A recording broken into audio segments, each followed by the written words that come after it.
So riding these Broughs, it's an incredible experience. They're very low revving, big V-twin.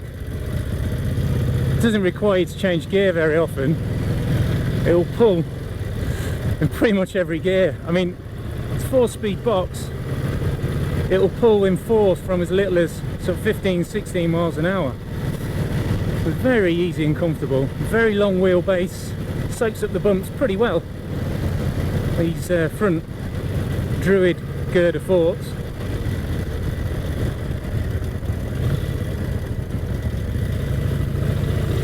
Loads of acceleration, just effortless.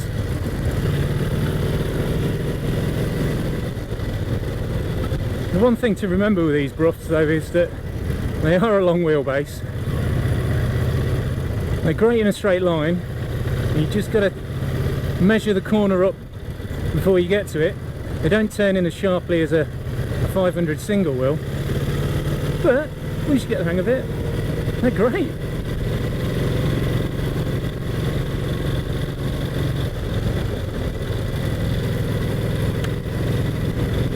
This huge sprung saddle does a great job soaking up most of the bumps, despite this bike being a rigid rear end. It's actually pretty comfortable.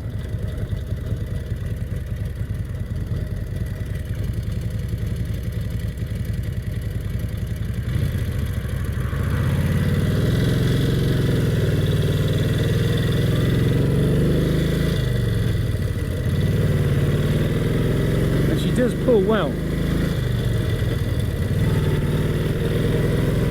Great acceleration for a bike that's well over 80 years old.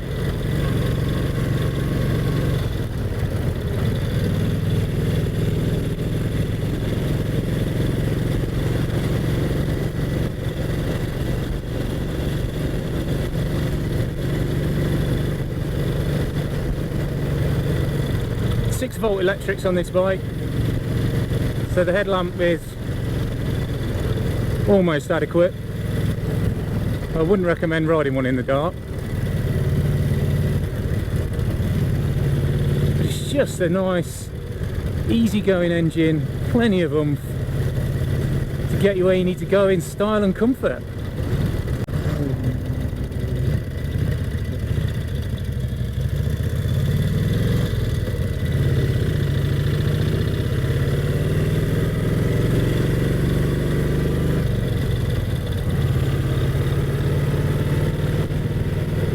And George Brough actually marketed this bike as the quietest V-twin on the market, and it is very refined. So, you know, it wasn't meant to be an out-and-out sporting bike at all, and it isn't, but it is just that gentleman's grand tourer with more than enough power, but nice refinement to go with it.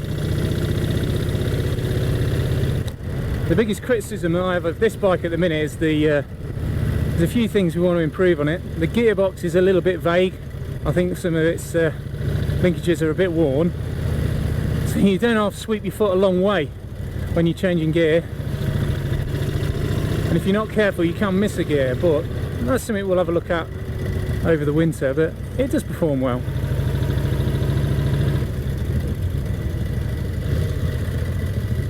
The brakes on this bike are large 8-inch brakes sourced from Royal Enfield, and they actually work pretty well. I mean, for the period they're as good as they got, really, and they did stop the bike despite its weight of sort of 450 pounds, and they do the job pretty adequately.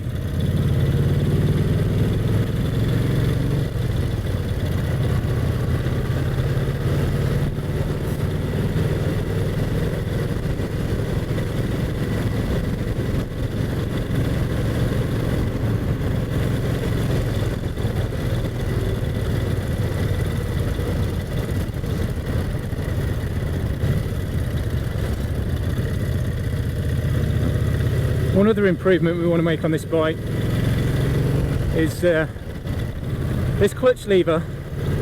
It's actually a post-war clutch lever, it's not the original, and although it's mounted in the right place, the angle is a little bit too steep. It's too far away from the from the bars, so you really have to reach across with your left hand. It's a little bit uncomfortable after a while, so that's something we can source an original type lever. Should be a bit easier to reach and use. The clutch itself is just absolutely lovely, really light, really easy to engage.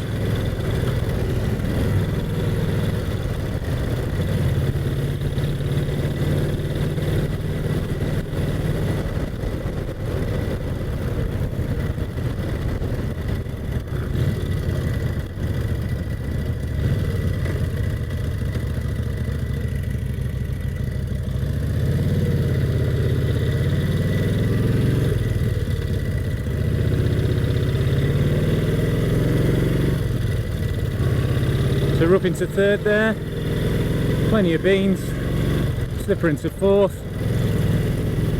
happy days. That should be good all the way up to 85 if you wanted to go that far.